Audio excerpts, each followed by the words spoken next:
Week 4 of the college football season is here, and we have a stacked lineup this Saturday. Number 4 Florida State and Clemson, number 14 Oregon State, and number 21 Washington State, number 22 UCLA, number 11 Utah, number 19 Colorado, and number 10 Oregon, number 24 Iowa, and number 7 Penn State, number 15 Ole Miss, and number 13 Alabama, and our game of the week, a top 10 showdown in South Bend, number 6 Ohio State, and number 9 Notre Dame. And I think this Saturday, is going to potentially set the tone for how the rest of the year is going to go. As we are approaching towards the end of September with a big weekend like this, there's going to be a lot of questions that are going to get answered. Florida State is coming off of a survive and advance game against Boston College last week, and now they go on the road to take on a rival in Clemson. And you know what they say about rivalry games? Throw out stats, records, and numbers out the window. Anything goes. Colorado is coming off of an emotional win against Colorado State in double overtime. And now they go on the road to take on a top 10 team in Oregon. Alabama looked sluggish offensively last week against South Florida on the road. Jalen Milroe has been named the starting quarterback for the Ole Miss matchup, and we're going to see how Alabama looks to begin SEC play. And for our game of the week, our first test of the year for Ohio State and Notre Dame, although it's more for Ohio State, their first test of the year. Notre Dame, they had a road test a couple weeks ago against NC State, and they answered that bell. Ohio State's first true test of the season, going up against a top 10 team in Notre Dame. Without further ado, let's get right into the Week 4 college football predictions. I am looking forward to predicting all 7 of these matchups. Kicking things off with number 4 Florida State and Clemson. Florida State is averaging 47.3 points per game, which is 7th in the FBS. Jordan Travis is throwing for 729 passing yards, 8 touchdown passes, only 1 interception so far this season. And he's also getting it done on the ground. 5.5 yards per carry on the ground so far this season. And he avoided a serious injury last week against Boston College. He injured his non-throwing shoulder in the second quarter of that game. But he did come back into the game. And head coach Mike Norvell said he's not worried about his health moving forward. That is a very good sign. It's a very good thing to hear. Florida State's coming off of a win against an undisciplined Boston College team. Boston College incurred 18 penalties in that game, which is an excellent footnote for Dabo Swinney to use to get his team ready, to stay disciplined. As Clemson, I think there are misconceptions about Clemson at this point in the season after the Duke game. Because people kind of just look at the box score to determine what to think about a team. But Clemson, they could have beaten Duke in that matchup. They were just undisciplined. And I think the last 2 weeks, Clemson, they've had the reps and the opportunity to establish more discipline. And I think if Clemson asserts the running game, I think they've got a chance to pull off this upset. As Florida State, they are 64th in run defense. So not the strongest run defense. They're middle of the pack in run defense so far. They're 3rd in first down offense. So assert the ground game early on with Will Shipley and try to move that football early on. They are 9th in pass defense. And that is a big question for Florida State. Can Johnny Wilson and Keon Coleman, can they get separation on Clemson's secondary? Clemson's also 7th in first down defense. And this game could be a win for Clemson would be a huge confidence booster for Cade Klubnik. And this game is a huge opportunity for him. As Florida State, they're 108th in passing defense.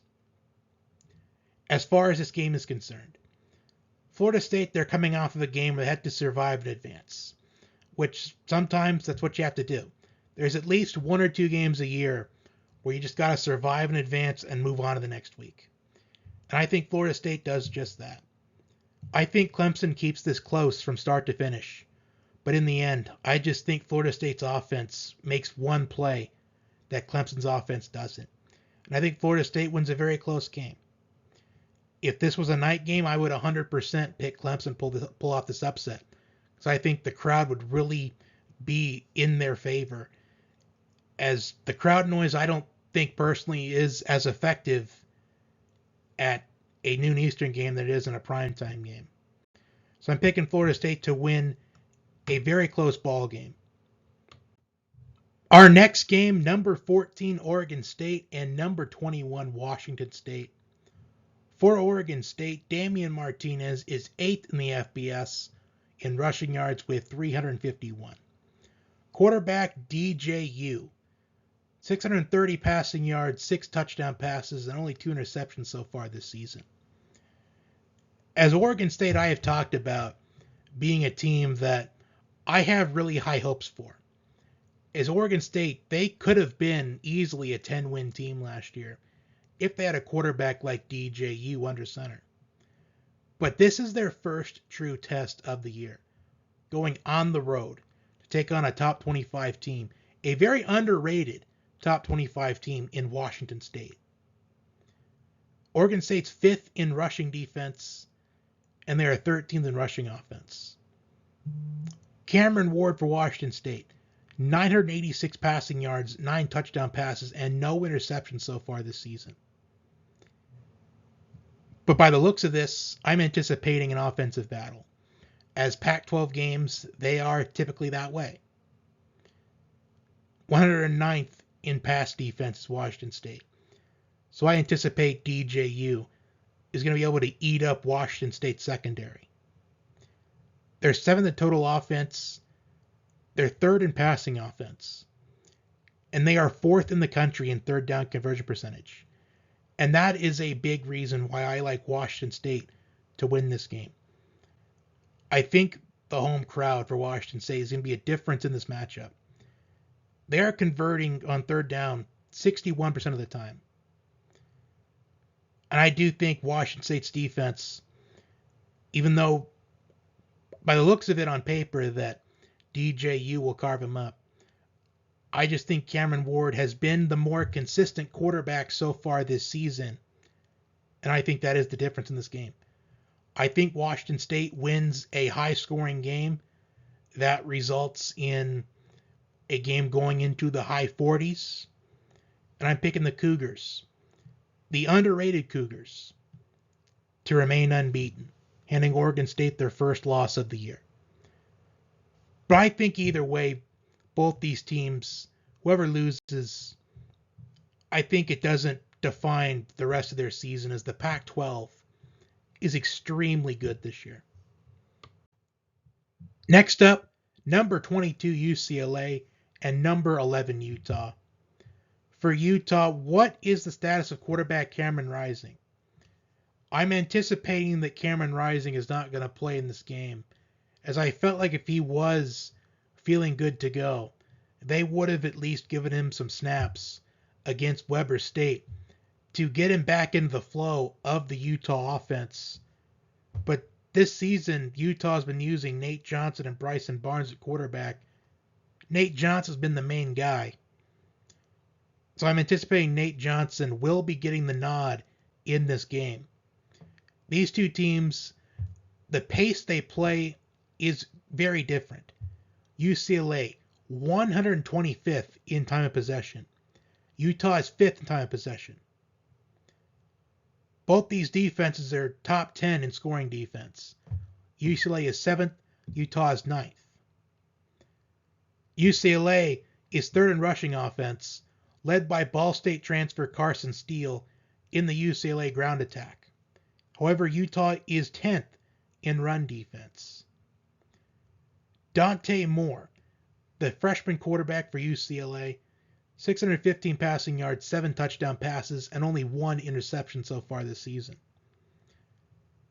But I think this is going to be a very tough battle for Dante Moore, as this is his first true test in college football, his first road test, going on the road to take on the 11th ranked team in college football in Utah. And Utah, they have played stellar competition so far this season. They played Florida, a team that's coming off of a dominant performance against Tennessee. Baylor, I get, is not stellar competition, but they had to fight their way in that game. They had to play all 60 minutes. So Utah, they at least have experience with being battle tested. And I think Utah being second in third down defense is going to work in their favor in this matchup with the home crowd in a very hostile environment for freshman quarterback Dante Moore. I think Utah wins this game. I do think it's going to be by double digits. I think that Utah is going to pull away in the second half, but I think UCLA, I think they could make it a game in the second half, but I think it'll be too little too late. Number 19, Colorado, and number 10, Oregon. Colorado is the talk of college football right now. 3-0 under Deion Sanders. They're 15th in the FBS in scoring offense, scoring an average of 41.3 points per game. Shedeur Sanders, 1,251 passing yards so far this season. Second in the FBS, only behind Michael Penix Jr. out of Washington. Unfortunate news, though, Travis Hunter is out for this game, and he is out for the next 3 Colorado games. This week against Oregon, next week against USC, and the week after that against Arizona State. But Xavier Weaver has stepped up for Colorado in the passing game, as he's 4th in the FBS in receiving yards. Both of these teams in this matchup, they have not been disciplined so far this season. Their 114th and fewest penalties occurred this season. For Oregon, they are second in the FBS in scoring offense, scoring an average of 58 points per game. Bo Nix has 893 passing yards, 8 touchdown passes, and no interceptions. The Oregon offensive line has kept him upright all season long so far, only allowing 1 sack so far this season. They are 5th in first down offense, and they are 3rd in total offense. And I think Oregon, they're going to have a feast against Colorado's defense. As Colorado, they are 102nd scoring defense, 107th in passing defense. And also, not to mention that Colorado's run defense is weak as well. And I do think Bucky Irving is going to have a day on Colorado's defense. And I think Oregon wins this matchup. I do think that Colorado is going to take the loss here. They are coming off of an emotional win in double overtime against Colorado State, where they had to overcome an 11-point deficit late in the fourth quarter. They came back and forced overtime to win it in double overtime. But I want to see how Colorado responds to what they had faced last week, having to overcome the 11-point deficit and losing Travis Hunter, one of your best players in the process, perhaps your best player in the process, as he is a two-way player. It's like losing 2 players at one time. But I just think Oregon's offense will be too much, as I anticipate that Colorado's going to be a team that for the rest of the year, their offense will be must-watch TV, but their defense is going to be soft. I anticipate Oregon win this matchup big. Number 24, Iowa, and number 7, Penn State. And the big question to start things off, how is Iowa going to overcome this challenge, going on the road in Happy Valley and pulling off the shocker?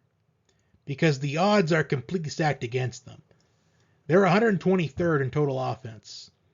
Iowa for years has been known for their defense, their offense not so much. And Penn State's been getting it done on both sides of the ball all season long so far. They're coming off of a dominant win against Illinois. Despite, to an extent, a slow start, they got better as that game went on. And Penn State, they needed a dominant win like that to get themselves on track for conference play. And this is the annual whiteout game. Odds not in Iowa's favor at all. But to start things off, Iowa can stay disciplined. They're third in the FBS in fewest penalties occurred so far. That's just a starting point. The defense has got to keep them in this from start to finish. Because the longer you're in a game, the better of a chance you have of pulling off the upset. The pressure bounces from you to them. The longer you're in it, the more the favorite is under pressure to get the job done. But unfortunately, I don't see Iowa's defense being able to keep them in the game that long. I think maybe towards halftime they can keep them in it, but after that, I just don't think so. I just think Penn State's been too dominant of a team so far this season. And with this being the annual whiteout game, the whiteout game in Happy Valley is one of the toughest places to play in college football. And Kate McNamara, he does have experience in the Big Ten, but I just think Penn State is just too tough of a team to pick against at this point in the year. So I'm picking the Nittany Lions to absolutely dominate against Iowa. And I think Iowa's a hard time moving the ball against Penn State. Number 15, Ole Miss. Number 13, Alabama. The Lane train goes on the road to Tuscaloosa to take on the Tide. And Ole Miss is 11th in total offense. They are 9th in passing offense. Running back Quinshon Judkins only has 145 rushing yards so far this season, but he does have 4 touchdowns. But he's only averaging 3.3 yards per carry. And I think Quinshon Judkins is going to have a big impact in this game if Ole Miss is going to pull off the road upset against Alabama. For Alabama, it has been, let's just say, a quarterback circus so far this season. Week 1, they named Jalen Milroe the starter for the Week 1 game. Then last week, going into the South Florida game, the Friday before that game, they named Tyler Bachner, the Notre Dame transfer, the starter for that game. Then he gets benched in the game. They bring in Ty Simpson. In Alabama, they just looked lost offensively, only winning 17-3. Their defense held their own in that game, only giving up 3 points. I really don't think that was a smart move for Alabama to just randomly start Tyler Bachner for that Week 3 game. I felt like Jalen Milroe did enough to prove himself to be Alabama's permanent starting quarterback. I mean, I get you want to try to find your best quarterback going into conference play, but I felt like Milroe did enough.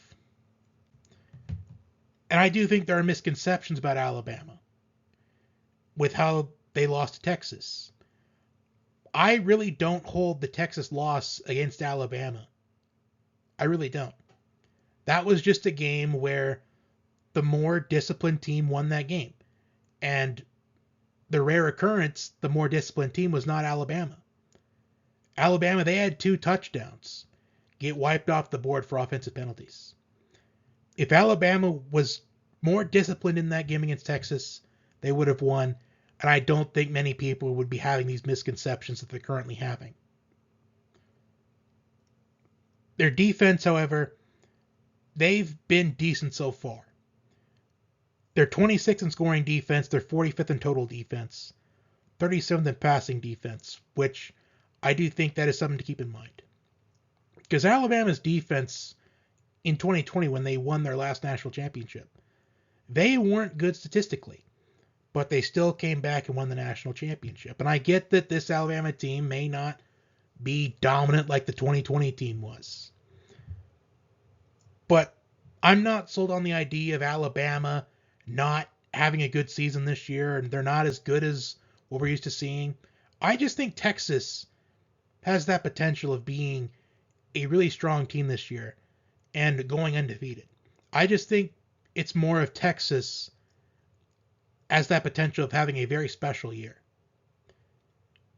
And I'm going to pick Alabama to win this game. I mean, I'm not sold on Alabama not being good. this season until they lose at least a second game. But I don't think it's here. Because it was reported that Alabama, their players, had a players-only meeting after the South Florida game where they just had a conversation. They talked about how they were feeling. They just got to hash things out. And I think that's good team building. I think that's great chemistry in the locker room, and I think they're going to win this game. It may not be in dominant fashion like the players want or the fans want, but I still think they will do enough to at least win this game. And finally, our game of the week, number 6 Ohio State, number 9 Notre Dame, a top 10 showdown in South Bend, in prime time, on NBC, just like it was meant to be. Ohio State is second in scoring defense, only giving up an average of 6.67 points per game so far. They're sixth in pass defense. They have the best receiving core in college football, in my opinion, in Marvin Harrison Jr., Emeka Egbuka, and Julian Fleming. Kyle McCord, this is his first true road test. He's completed nearly 70% of his passes so far this season, only thrown one interception to 815 passing yards and 6 touchdown passes. They're 20th in scoring offense, scoring an average of 40.3 points per game. For Notre Dame, Audric Estime is leading the FBS in rushing yards with 521 rushing yards. They're third in pass defense. And a big indicator on who's going to win this matchup. Can Notre Dame secondary, can they contain the Ohio State receiving core?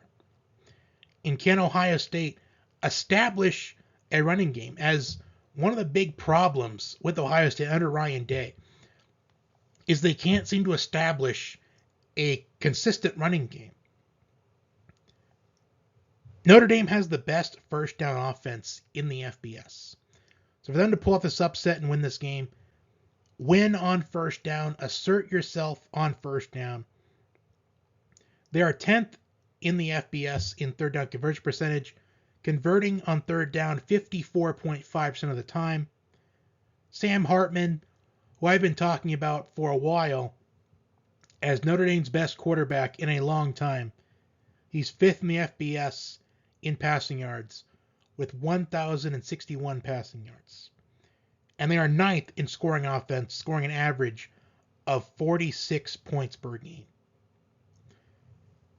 When I look at some of the more recent losses Ohio State has had, in particular, the games against Michigan, the last 2 Michigan games where they lost, a big reason why they lost was their defense giving up too many big chunk plays. If Notre Dame can move their way down the field, get big chunk plays, more particular the running game against Ohio State the last 2 years, Michigan, they asserted themselves on the ground. And if Audric Estime can find running lanes and move the ball, get big chunks, I think Notre Dame pulls off the upset. Also, with this being in primetime under the lights, the home crowd's going to play in Notre Dame's favor, I think, as this is Kyle McCord's first true road test. He hasn't faced a hostile environment like South Bend. And that is a big reason why I think Notre Dame pulls off the upset and wins this game. Despite Ohio State having a very strong offense, most specifically a strong receiving core, I just think back to last season's matchup. And I get that the teams are different from last season, but I still think it tells a bit of a story. Notre Dame held their own in that game. Ohio State did not have that game wrapped up until towards the end of that game. And when I look at Notre Dame last year, if they had a quarterback like Sam Hartman, they could have easily won against Ohio State. And I think they could have easily gone 11-1, if not 12-0. So I'm picking the Irish to upset Ohio State, picking up a big signature win for Notre Dame and the college football playoff resume.